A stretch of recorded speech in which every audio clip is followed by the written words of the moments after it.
Hey guys, and welcome to another episode of the Top Producers Nation podcast. This, of course, is the podcast that is made to help agents become top producers in their desired market anywhere in the country.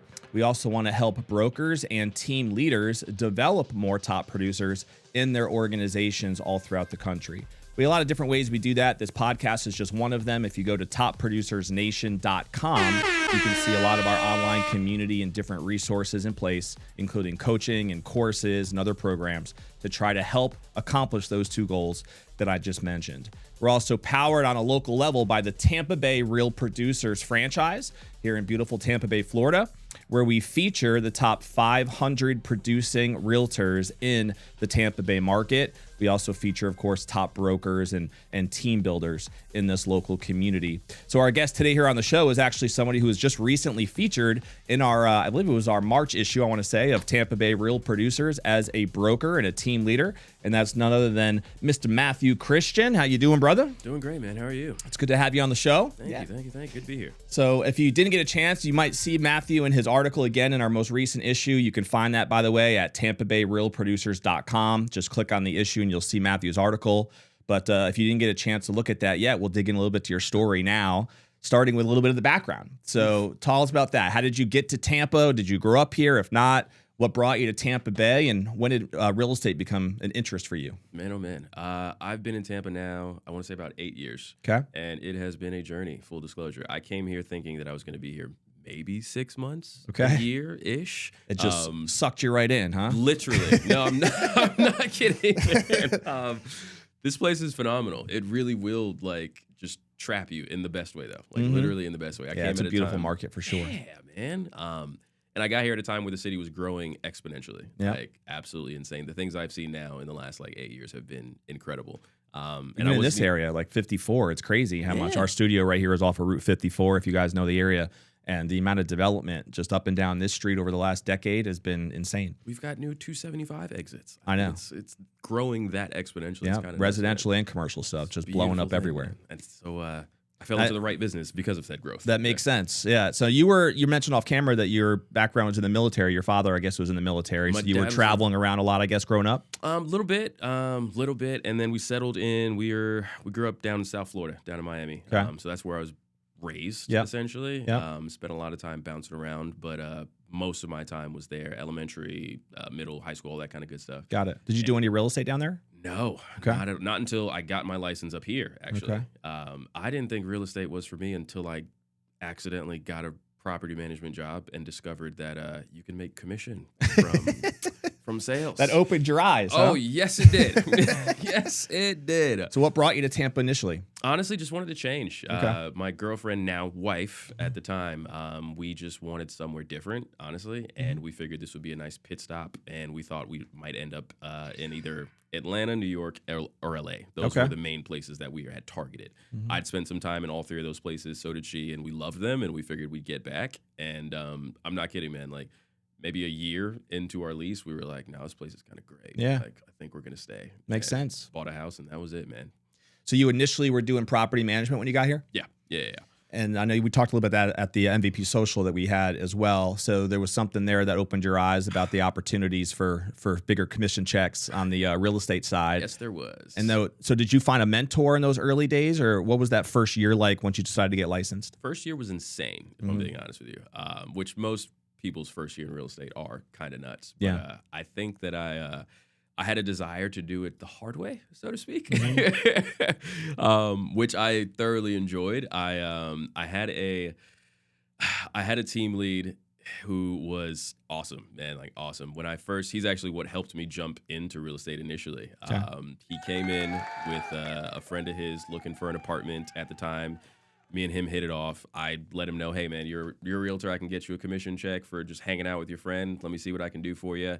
And when I found out how much his check was, I was like, yeah, it's time for me to make the jump. That would be a strong incentive. Yeah. I get it. Yeah. And the early days, man, it was really just me and him building a team together, running leads all day, pounding the phones all day, every day. Nice. And doing open houses. And I learned a lot. Yeah, I can imagine. Yeah, it was awesome.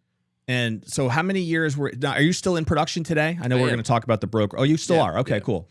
So were you always intending to try to like go down the brokerage route, or did that evolve over time? No, I'll be honest with you. What he and I like started forming, and we eventually had more people come around us. I enjoyed it. I enjoyed the team atmosphere. I really, really did. And I always knew that I wanted to do that type of thing for myself. But I'll admit the brokerage thing was more my wife than myself. Okay. She always believed in me, and she always thought it'd be something that I should do. And Sounds like a great woman you got there. she's fantastic. Is she in real estate too? No. Okay. God, no. Even better, right? No. She doesn't have the patience for this field.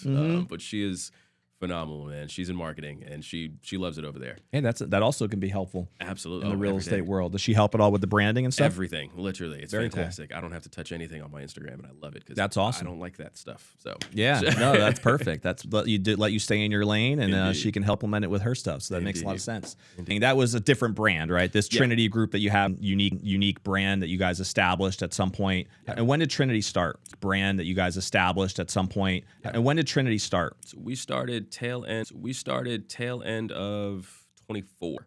Okay. Tail end of 2024. So about two- of 24. Okay. Tail end of 2024. So it's about 2 years ago now. Yeah. Okay. Okay. Tail end of 2024. So it's about 2 years ago now. Yeah. Okay, Yeah. cool. Now you had a team already years ago now. Yeah. Okay, Yeah. cool. Now you had a team already at the time, right? Cool. Yeah.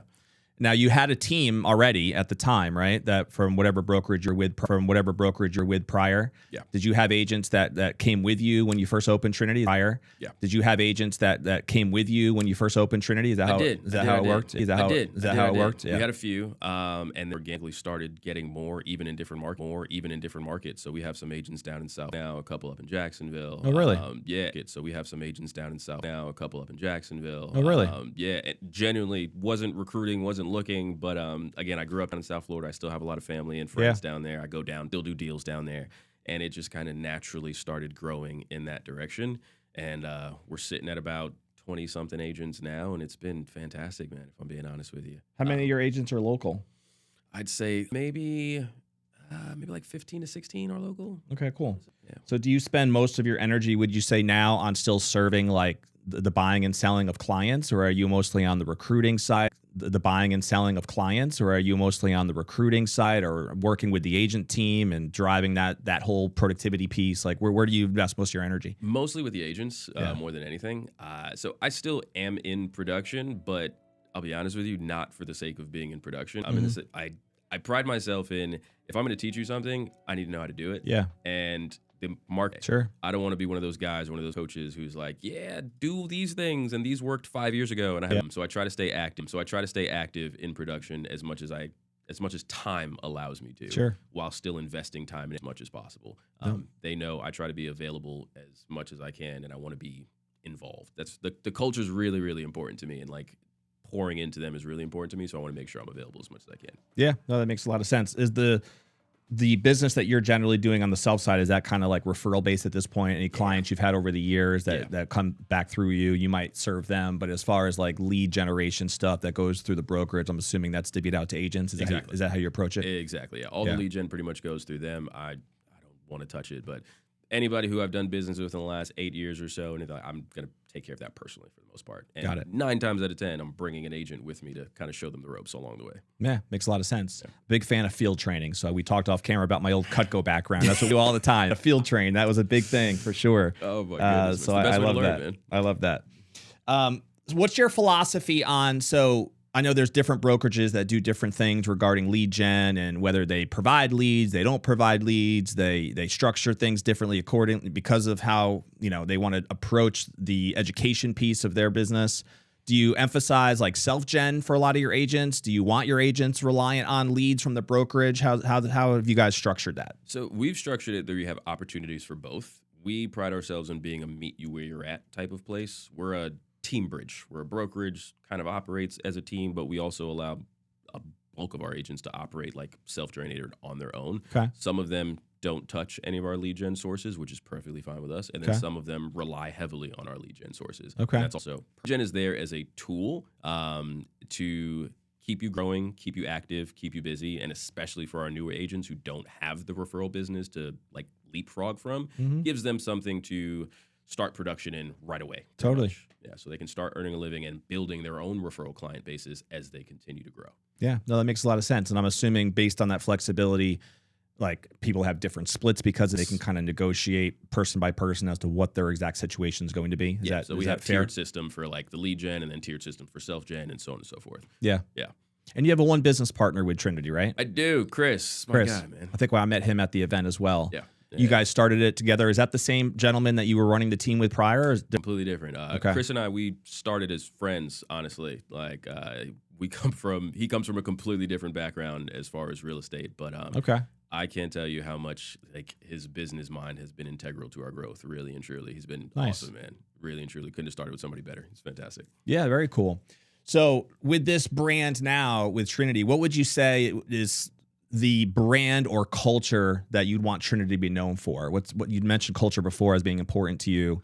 Try to like define that, or do you even have a definition of what you want that culture to be? What does that sound like? I do. I think it goes right back to some of our core values. My favorite one being relationships over transactions. We try to emulate that, or rather I think real estate has almost gotten lost in a sense. I think it's become more of a sales industry, and I think we have to remember that this is a service industry. We are providing a service to our customers, to our buyers, to our sellers, to the homes themselves, if we want to get really corny. But we're providing a service, and it's up to us to provide 5-star service. And 5-star service doesn't mean limited